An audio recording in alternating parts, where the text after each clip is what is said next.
गर्मी में आंगन में ही खाने, सोने और टीवी देखने वाला ससुराल। सुबह सूरज की पहली किरण के साथ रामलाल का पूरा परिवार आंगन में अपनी नींद खोलता है। पार्वती और रागिनी एक तरफ पल्लू संभालते हुए उठते हैं, वहीं रामलाल, शारदा, सुरेश और नागेश भी उठकर बैठ जाते हैं।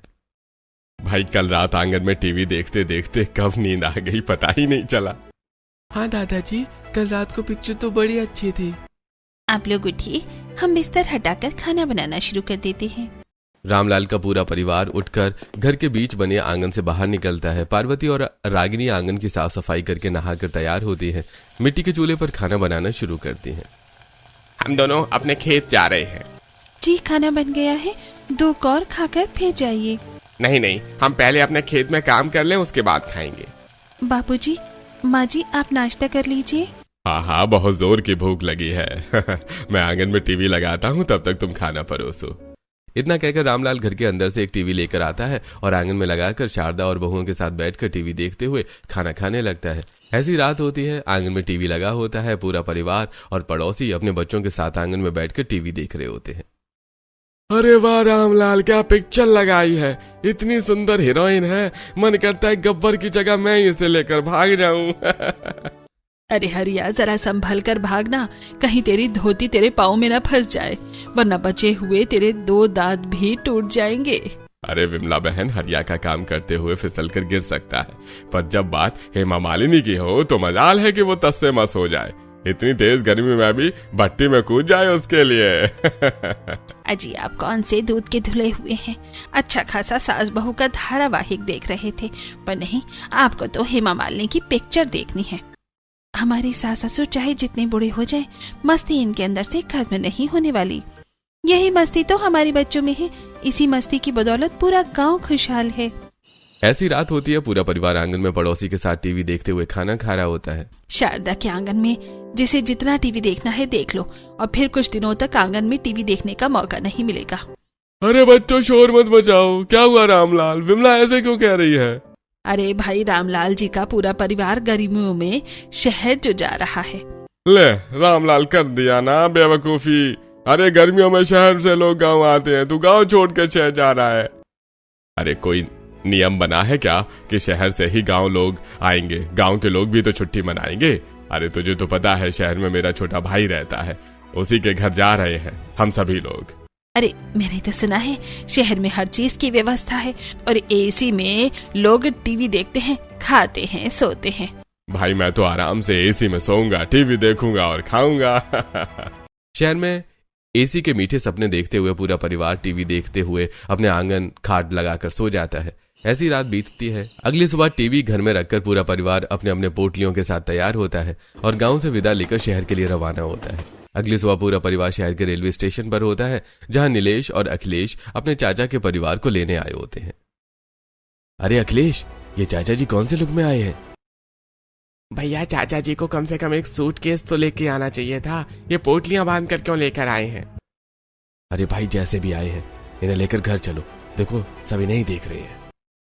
अरे देख रही हो शारदा, शहर के लोग मुझे कैसे देख रहे हैं। आज भी मेरे जैसा गबरू जवान इस शहर में कोई नहीं है।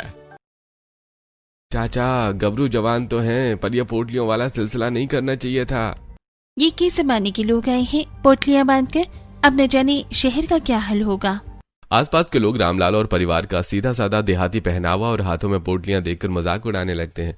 नीलेश और अखिलेश जल्दी से पूरे परिवार को 2 गाड़ियों में बिठाकर अपनी हाई लिविंग स्टैंडर्ड सोसाइटी की ओर ले जाते हैं। ऊंची ऊंची इमारतों और सुंदर सड़कों के बीच बने अपने सुंदर घर के सामने गाड़ियां रुकती हैं। हेमंत का पूरा परिवार दरवाजे पर स्वागत के लिए खड़ा होता है। दीदी, ये लोग कौन है और हमारे घर क्यों आए हैं? अरे मेरे छोटे भाई हेमंत, कैसा है तू? बड़े भैया मैं ठीक हूँ, आप बताइए, आने में कोई दिक्कत तो नहीं हुई? ये हमारे चाचा ससुर का परिवार है, इनके पास कोई सूटकेस नहीं था क्या, पोटलियां बांध कर लेकर आए हैं।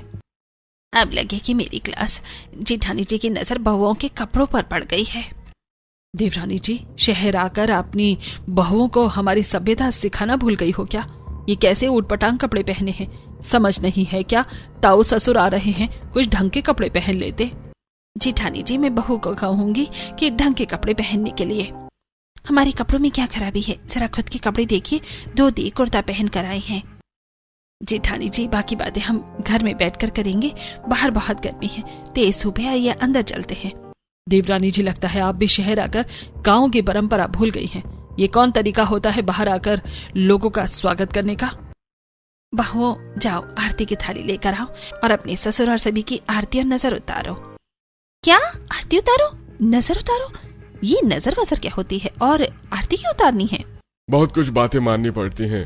अश्विनी जैसा कह रही है वैसा करो और अपना सिर भी ढको। नीलिमा और गरिमा एक तौलिए से अपना सिर ढकती हैं और सबकी आरती और नजर उतारती हैं। दूर खड़ी पड़ोसन ये सब देखकर मुस्कुरा रही होती है। ये पड़ी हमारी पड़ोसन की नजर, अब न जाने कितनी बेइज्जती होगी। रामलाल अपने पूरे परिवार के साथ एसी लगे सुंदर इंटीरियर वाले घर में आता है। सुंदर सोफे, डाइनिंग टेबल और तरह तरह की तस्वीरों से हॉल सजा होता है। सामने बड़ा सुंदर टीवी रखा होता है। दादाजी देखिए, यहाँ टीवी लगा है और ये घर कितना ठंडा है। बच्चों, हम सभी यहीं बैठकर टीवी देखेंगे, अब बड़ा मजा आएगा। एसी और टीवी देखकर बच्चे बहुत खुश होते हैं। बच्चे सोफे पर चढ़कर कूदने लगते हैं। माँ, कितना मजा आ रहा है, ये सोफा कितना मुलायम है, बहुत मजा आ रहा है। हाँ हाँ माँ, ये बहुत अच्छा है, तुम भी आओ, हम सब साथ में कूदेंगे। कैसे बच्चे हैं, कोई मैनर्स ही नहीं है। हमारे इतने महंगे सोफे को गंदे पाँव से खराब कर रहे हैं। बच्चों, ये क्या कर रही हो, सोफा खराब हो जाएगा, आओ नीचे उतरो। जी, महेश और रंजीत, तुम लोग थोड़ा आराम कर लो, सफर से थक गए होगे। भाई हम तो यहीं सो जाएंगे, यहाँ कितनी ठंडक है और टीवी भी लगा हुआ है। अरे नहीं, यहाँ नहीं सोना है, आप लोगों के लिए कमरे हैं, आप कमरे में जाकर सोइए, ये तो हॉल है। हाँ चाचा जी, चलिए कमरे में चलकर आराम करते हैं। नीलिमा और गरिमा गांव के पूरे परिवार को अलग अलग कमरों में पहुंचा देती हैं, जहां एसी और मुलायम बिस्तर देखकर बच्चे बिस्तरों पर चढ़कर कूदने लगते हैं। बच्चों, इस तरह बिस्तर पर मत कूदो, देखो आंटी गुस्सा कर रही थी, बिस्तर खराब हो जाएगा। माँ, कोई बिस्तर खराब नहीं हो रहा है, हमें तो बड़ा मजा आ रहा है। दादा, आप भी आ जाओ। हाँ, हम भी आते हैं। अरे, आपको एक अकेला कमरा मिल गया तो आपका बचपना फिर जाग गया है क्या? बच्चों की तरह क्यों बिस्तर पर कूद रहे हैं? अब तो बड़े हो जाइए। अरे मैं बड़ा ही हूँ और कितना बड़ा हो जाऊँ, कौन सा तुमने मुझे गोद में उठा रखा है। हे भगवान, क्या करूँ मैं इस आदमी का। मैं जा रही हूँ नहाने, आप बंदरों की तरह कमरे में कूदते रहिए। शारदा शहर के मॉडर्न बाथरूम में नहाने जाती है, जहाँ लेटेस्ट टैप लगे होते हैं। अरे, यहाँ कोई नल क्यों नहीं है? ये पानी कहाँ से आएगा? कुछ समझ ही नहीं आ रहा, ये चालू कैसे होता है? शारदा पास लगे सभी नोजल घुमाने लगती है। शावर पाइप घुमाते ही पाइप टूटकर शारदा के हाथ में आ जाता है और जोर से पानी निकलने लगता है। बाथरूम में पानी फैल जाता है। अरे, ये यहाँ से पानी गिरने लगा, इसे बंद करो। शारदा की आवाज सुनकर अश्विनी, नीलिमा और गरिमा बाथरूम में आती हैं। अरे जेठानी जी, ये क्या, ये कैसे हो गया? मैंने कुछ नहीं किया, मैं तो नल ढूंढ रही थी, ये अपने आप ही निकलकर मेरे हाथ पे आ गया। सॉरी सासू माँ, आपने इसे तोड़ दिया है, मैं अभी नीलेश और अखिलेश को बुलाती हूँ। नीलिमा नीलेश और अखिलेश को बुलाती है। दोनों किसी तरह शावर पाइप को ठीक करते हैं। जेठानी जी, यहाँ सेंसर वाले नल लगे हैं, आप बस हाथ दिखाइए, पानी अपने आप गिरने लगेगा। अब क्या नहाना, इतना तो नहा लिया। ऐसा फालतू नल कौन लगाता है? कोई अच्छा नल लगाया होता तो ये सब नहीं होता। थोड़ी देर बाद पूरा परिवार डाइनिंग टेबल पर आकर बैठता है, जहाँ एसी चल रहा होता है।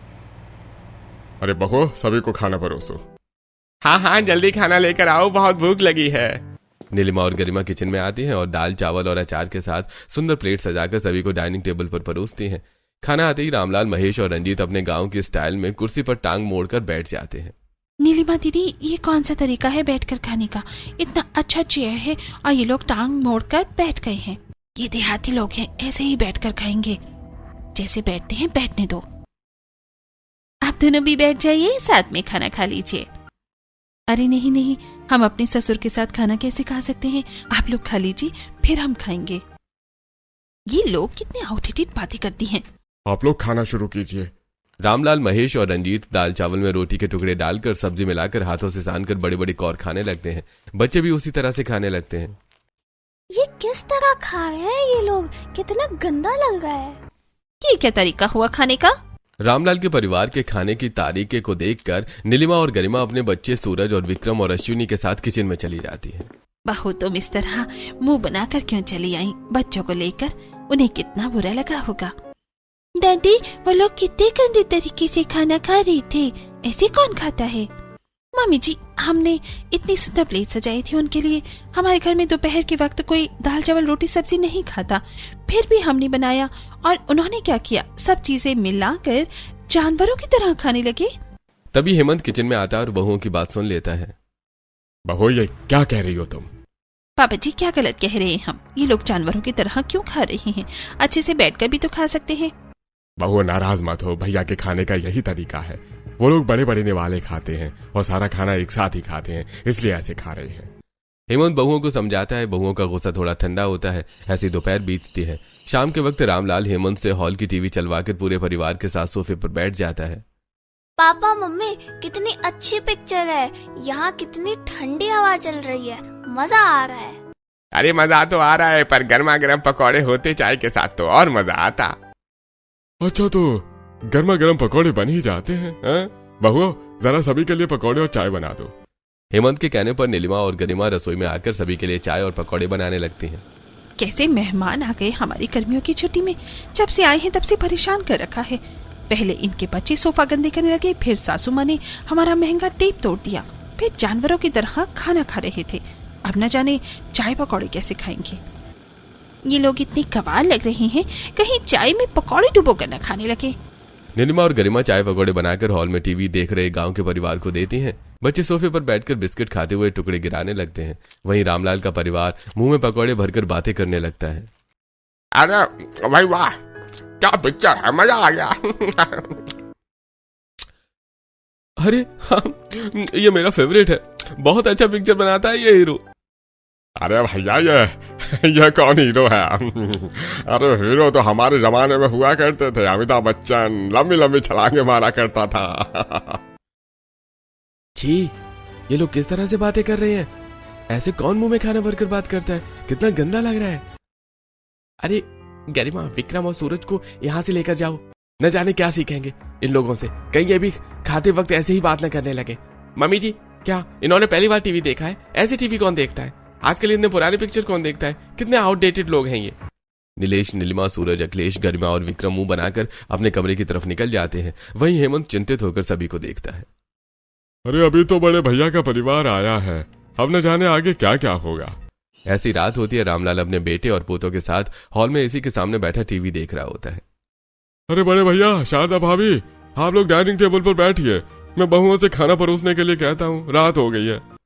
अरे हेमंत, मैं यहाँ बैठकर खाना नहीं खाऊंगा, मुझे टीवी देखते हुए एसी में खाना खाना है। मैं टीवी के सामने बैठकर ही खाऊंगा।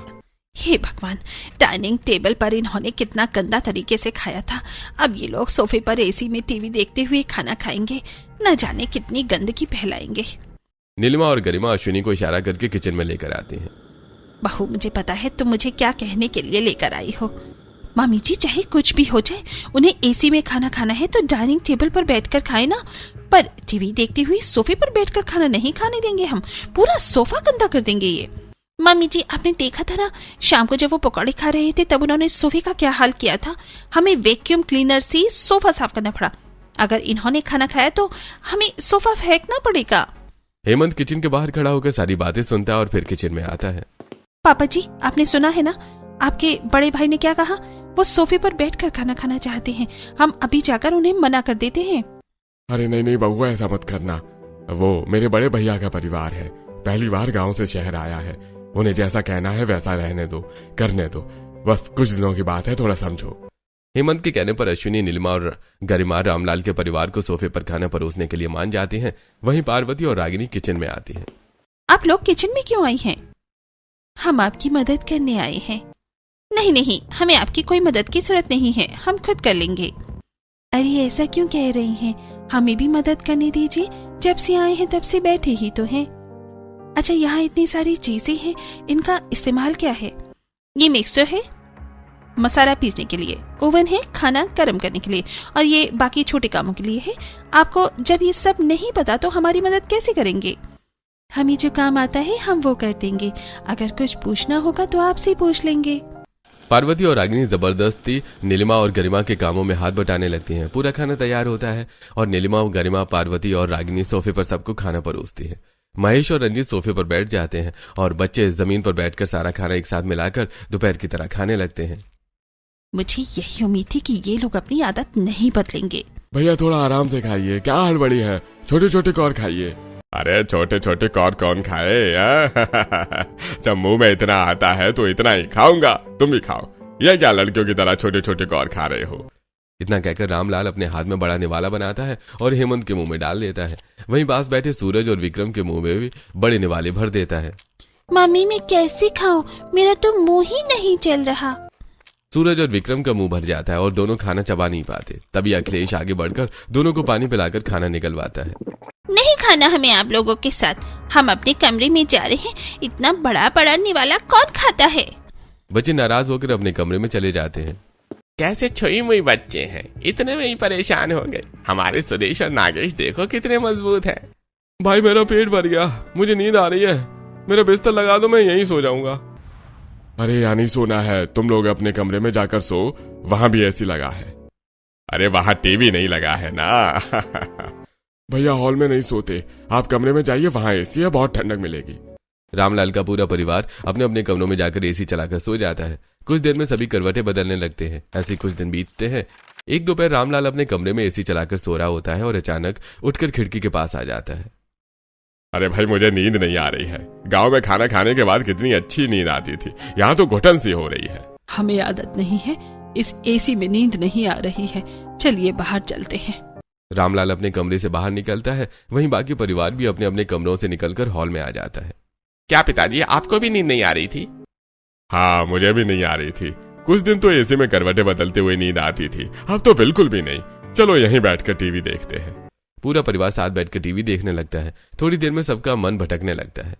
मेरा मन नहीं कर रहा यहाँ बैठने का, समझ नहीं आ रहा क्या हो रहा है। हाँ मुझे भी। सभी आपस में बातें कर रहे होते हैं। तभी रामलाल की नजर बाहर लॉन में एक पेड़ के पास पड़ती है। रामलाल अपने गांव के दिनों को याद करते हुए आंगन के बीचों बीच अपने पड़ोसियों के साथ खड़ा होता है। वहीं महेश और रंजीत आंगन में टीवी लगा रहे होते हैं। अरे रंजीत बेटा जल्दी जल्दी हाथ चलाओ, तुम लोग जल्दी से आंगन में टीवी लगाओ। अरे रामलाल ये तो बड़ा बढ़िया सोचा, आंगन में ठंडी ठंडी हवा के बीच में टीवी देखने में बड़ा मजा आएगा गर्मियों में। अरे भाई आंगन में टीवी देखते हुए खाने और सोने का मजा ही कुछ और है, इसीलिए मैं अपने आंगन में टीवी लगवा रहा हूँ। पापा टीवी चालू हो गया। टीवी चालू होते ही रामलाल अपने दोस्त और बेटों के साथ एक तरफ बैठ जाता है। वहीं बहुएं शारदा के साथ एक तरफ बैठ जाती हैं और बच्चे चारों तरफ उछल कूद करने लगते हैं। अरे भाई असली मजा तो आंगन में टीवी देखने में है। अब मुझे समझ में आया हमें एसी में टीवी देखने, खाने और सोने का मजा क्यों नहीं आ रहा है। हम तो आंगन में ही टीवी देखेंगे, खाएंगे और सोएंगे। पापा जी यहाँ आंगन कहाँ है, ये तो शहर का घर है। अरे बहू वो सामने देखो, वो रहा आंगन। सुरेश बेटा जाओ अपने दादाजी को बुला कर लाओ। सुरेश दौड़ते हुए हेमंत के कमरे में आता है। क्या हुआ मेरे बच्चे? दादाजी जल्दी नीचे चलिए, आपको बुला रहे हैं। हेमंत हर्षवाणी के साथ हॉल में आता है। क्या हुआ बड़े भैया, आपने मुझे बुलाया? अरे मुझे आंगन में टीवी देखना है, तू बाहर टीवी लगवा। हेमंत नीलेश और अखिलेश को बुलाता है। अरे नीलेश और अखिलेश, हॉल का टीवी वहां पेड़ के पास लगा दो। हॉल का टीवी पेड़ के पास लगा दो, पर क्यों? अरे तुम लगा दो, तुम्हारे चाचा जी को वहीं टीवी देखना है। ठीक है हम लगा देते हैं। नीलेश और अखिलेश हॉल का टीवी निकालकर घर के बाहर तेज धूप में पेड़ के पास लगा देते हैं। रामलाल का पूरा परिवार बाहर धूप में बैठ जाता है। दादाजी यहाँ तो बहुत तेज धूप है, टीवी में कुछ दिखाई नहीं दे रहा और कितनी गर्मी भी है। हाँ बेटा धूप तो बहुत तेज है। शारदा जा मेरी पोटली से 2 धोती लेकर आ।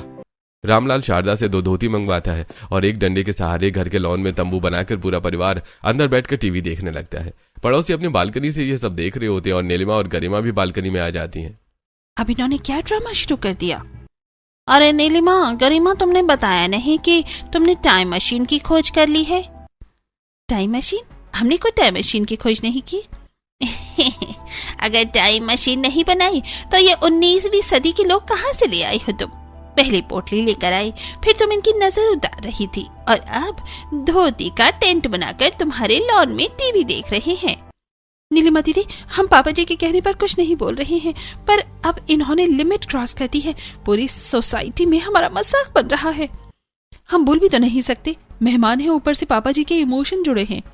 अरे रागिनी बहू, पार्वती बहू, नीलिमा और गरिमा बहू के साथ सभी के लिए ठंडा शरबत बनाकर लेकर आओ। रागिनी और पार्वती किचन में आती हैं। वहीं गरिमा और नीलिमा भी किचन में चली जाती हैं। आप लोग किचन में क्यों आई हैं? बापूजी ने सभी के लिए शरबत मंगवाया है, वही बनाने आए हैं। नींबू कहाँ है? हाँ, फ्रिज में है। पार्वती और रागिनी सभी के लिए ठंडा शरबत बनाती हैं। वहीं गरिमा और नीलिमा शरबत लेकर बाहर टीवी देख रहे रामलाल के परिवार के पास आती हैं। यहाँ कितनी तेज धूप है, कितनी गर्मी लग रही है। हम अभी एसी से निकलते हैं, इसलिए ज्यादा गर्मी लग रही है। जल्दी घर में चलो, वरना पसीने से भर जाएंगे। नीलिमा और गरिमा जल्दी से घर में चली जाती हैं। वहीं रागिनी और पार्वती सभी के साथ बैठकर टीवी देख रही होती हैं।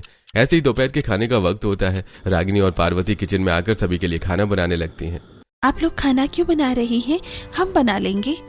तुम लोग अकेले क्यों बनाओगी? हम भी मदद करेंगे। मैं चावल और सब्जी बना रही हूँ, तुम रोटी बना लो। चारों मिलकर खाना बनाती हैं और फिर गरिमा और नीलिमा बाहर लेकर आती हैं। दीदी, आप लोग जाइए और अपने ससुर जी को बुला लीजिए।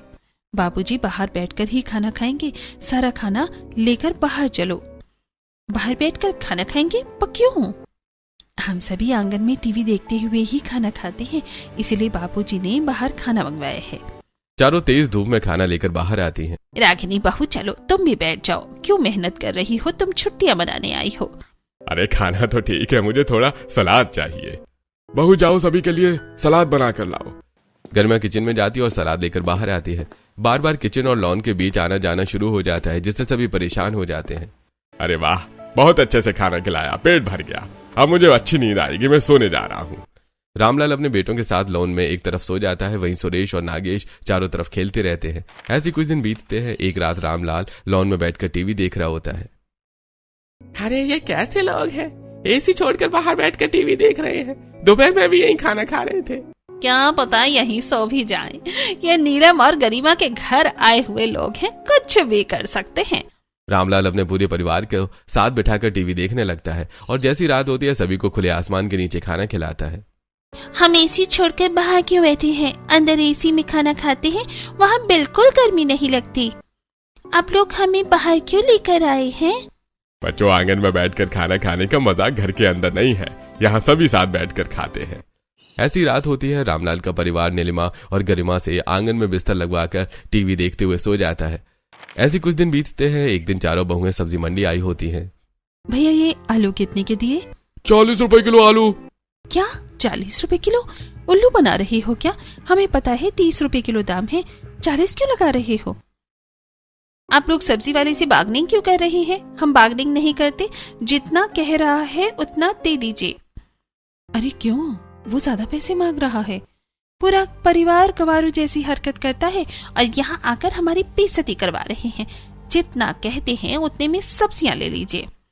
आई बड़ी अमीर, खुद को तो ज्ञान ही नहीं है। शादीशुदा गृहिणी सही दाम में सब्जी ले रही है तो मना कर रही है। भैया, सही दाम में सब्जी देनी है तो दो, वरना हम कहीं और से ले लेंगे। अरे नहीं, ये ले लीजिए, 30 रुपए किलो ले लीजिए। सब्जी वाला आलू 30 रुपए किलो दे देता है। नीलिमा और गरिमा हैरान रह जाती हैं। ऐसे कुछ दिन बीतते हैं। एक सुबह रामलाल आंगन में छत से पाइप खींचकर चारों बच्चों के साथ नहा रहा होता है। कैसी बेशरम हरकत है, इतनी छोटी पैंट पहनकर सबके सामने बच्चों के साथ नहा रहा है।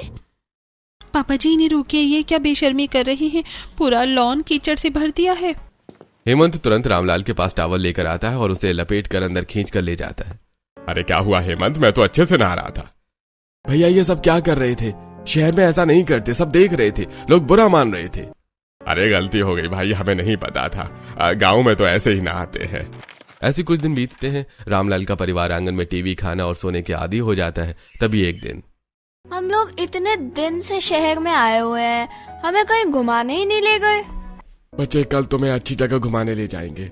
अगले दिन पूरा परिवार स्विमिंग पूल पहुंचता है और पानी में मस्ती कर रहा होता है। अरे आंगन में नहाना बेशर्मी थी और यहाँ सब साथ नहा रहे हैं। अरे छोड़ो, मैं भी नहा लेता हूँ। रामलाल साबुन लगाकर चारों बच्चों के साथ स्विमिंग पूल में कूद जाता है। पानी झाग से भर जाता है और लोग बाहर निकलने लगते हैं। अरे तुम लोग गवार हो क्या? स्विमिंग पूल में साबुन लगाकर कूद गए, सारा पानी खराब कर दिया। निकलो बाहर। किसके साथ आए हैं ये सब लोग? आप लोगों को बिल्कुल अकल नहीं है ना? गांव के लोगों को लेकर आ जाते हैं। रामलाल शर्मिंदा होकर परिवार के साथ घर लौट आता है। जहाँ भी जाते हैं हमारी बेइज्जती करवा देते हैं। दिमाग नहीं है क्या? हर जगह अजीब हरकतें। अरे बस करो बहू, भैया से गलती हो गई। जब से आए हैं तब से बस गलती ही कर रहे हैं। नीलिमा और गरिमा गुस्से में अपने कमरे में चली जाती हैं।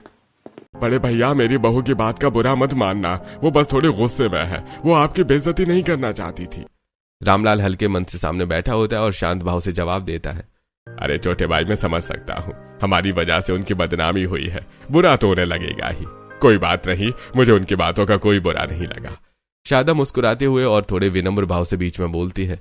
बहू को थोड़ा समझाइएगा, हमसे गलती हो गई, हम गांव के लोग हैं, शहर के बारे में ज्यादा पता नहीं है। ये सारी बातें गरिमा और नीलिमा कमरे के बाहर खड़ी होकर सुन रही होती हैं। कुछ दिन बीत जाते हैं और शनिवार को दोपहर आंगन में सभी लोग साथ बैठकर खाना खा रहे होते हैं। हेमंत अपने पूरे परिवार और चारों बच्चों के साथ आंगन में बैठकर भोजन कर रहा होता है। माहौल हल्का और सामान्य होता है। पापा, हमारे ऑफिस की एक पार्टी है, वहां हम सभी के साथ पूरे परिवार को बुलाया गया है। अरे ये तो बहुत अच्छी बात है, भैया भी हमारे साथ चलेंगे। अरे नहीं नहीं हेमंत, तुम लोग चले जाओ, हम वहां जाएंगे तो बड़े बड़े शहर के लोग होंगे, हमसे कोई गलती हो गई तो बहू की बदनामी हो जाएगी। अरे भैया, आपने तो बहू की बात को गांठ बांध ली है, हमने कहा ना, भूल गई उस बात को। देवर जी, आपके भैया उस बात को भूल चुके हैं। भैया, आपको अपने परिवार के साथ चलना ही पड़ेगा, वरना हम भी नहीं जाएंगे। आप बस शहर के कपड़े ले लीजिए। अच्छा ठीक है, हम जाएंगे। रात होती है। रामलाल अपने परिवार के साथ आंगन में टेलीविजन देखते हुए सो जाते हैं। अगली सुबह रामलाल अपने पूरे परिवार के साथ पास के मॉल में जाता है और सभी लोग नई शहरी कपड़े खरीदने लगते हैं। वाह पार्वती, ये साड़ी तो तुम पर बहुत अच्छी लग रही है। तुम भी इन साड़ियों में अच्छी लग रही हो। अरे भाई, मैंने तो एक बार अमिताभ बच्चन को ये कोट पहने देखा था, मैं भी ऐसा ही कोट पहनूंगा। देवरानी जी अपनी बहू बेटों के साथ पार्टी में पहुंच गई हैं। हम भी यही कपड़े पहनकर सीधे पार्टी में पहुंचते हैं। हाँ, चाचा जी ने हमें पता बता दिया है। पूरा परिवार ट्रायल रूम में जाकर कपड़े बदलने चला जाता है। वहीं दूसरी तरफ शहर के पार्टी में हेमंत का पूरा परिवार सूट बूट टाई और डिजाइनर साड़ियों में सजा हुआ पार्टी में पहुंच चुका होता है। चारों तरफ चमक धमक, नाच गाना और खाना पीना चल रहा होता है। अगर मेरे बड़े भाई से कोई गलती हो जाए तो उन्हें यहाँ कुछ मत कहना, तुम मुझसे कहना, मैं उन्हें समझाऊंगा। देखिए, आपके बड़े भैया आ गए। रामलाल अपने पूरे परिवार के साथ पार्टी में आता है। शारदा, पार्वती और रागिनी डिजाइनर साड़ियों में और सिर पर घूंघट लिए हुए आती हैं। महेश, सुरेश और बच्चे स्पोर्ट्स शूज पहने होते हैं। अरे भगवान, ये क्या बनकर आए हैं ये लोग? इन्होंने ये कैसी टाई बांधी और ये अजीब से शूज क्यों पहन लिए इन्होंने? अरे ये कौन नमूना आ गया हमारी पार्टी में? किसी सर्कस से भाग कर आए हैं क्या? अरे सर्कस से नहीं, मुझे लगता है किसी रेस से भाग कर आए हैं। देखो, सबने स्पोर्ट्स शूज पहने हैं। जरा इन लोगों को तो देखो, डिजाइनर साड़ी पहनकर खुद का शहर ही समझने लगी हैं, पर अपनी गांव वाली हरकतें नहीं छोड़ पाई। इन लोगों ने पार्टी का सारा मूड खराब कर दिया। न जाने कहां से आ जाते देहाती गवार कहेंगे। कौन गवार है? आप लोग गवार हैं जो बड़ों की इज्जत करना नहीं जानते। इन्होंने पार्टी का मूड खराब कर दिया है, या आप लोगों ने हमारी सभ्यता खराब कर रखी है। औरतों के सिर पर घूंघट उसकी लाज की निशानी होती है, न कि कोई गवारपन। गवार आप लोग हैं। पापा जी, हमें नहीं रहना ऐसी पार्टी में, चलिए घर। नीलिमा और गरिमा अपने पूरे परिवार के साथ घर चली आती हैं। बहू, मुझे माफ कर दो, हमने फिर तुम्हारी बेइज्जती करवा दी, हम कल ही गांव चले जाएंगे। इतना कहकर रामलाल अपने पूरे परिवार के साथ कमरे की तरफ जाने लगता है। चाचा जी, कहाँ जा रहे हैं आप? बहू, कमरे में जा रहा हूँ, आज रात यहीं रुकेंगे। कोई कहीं नहीं जाएगा। और कमरे में क्यों सोना है? आप लोग तो आंगन में टीवी देखते हुए सोते हैं ना। रागिनी दीदी, पार्वती दीदी, चलिए हमारा हाथ बटाइए, हमें आंगन में बिस्तर लगाना है। बहू, ये क्या कह रही हो तुम? जब तक छुट्टियां खत्म नहीं हो जाती तब तक आप लोग कहीं नहीं जाएंगे। हमने आज तक आप लोगों को जितना भी बुरा भला कहा है उसके लिए हमें माफ कर दीजिए। गलती आपकी नहीं थी, गांव से शहर आप लोग आए थे। हमें आपको सिखाना और समझाना चाहिए था कि बेइज्जती नहीं करनी चाहिए।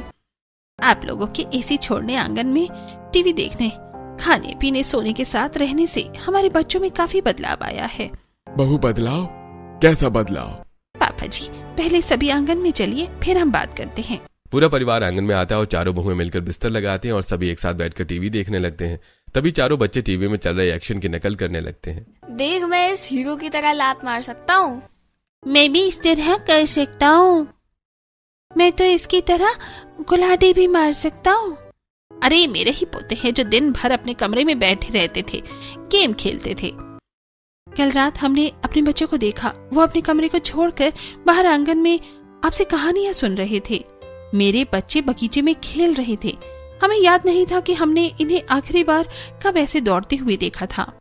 पूरा परिवार भावुक हो जाता है, सभी की आंखें भर आती हैं। तभी पड़ोस के बच्चे आकर रामलाल से कहानी सुनाने की जिद करने लगते हैं और रामलाल एसी छोड़कर आंगन में लेटकर कहानी सुनाने लगता है। बच्चों, आज मैं तुम्हें गांव की कहानी सुनाता हूँ जहां रात में जब हम अपने आंगन में सोते थे तब आसमान पूरा तारों से भरा होता था। शहर की तरह प्रदूषण नहीं होता था।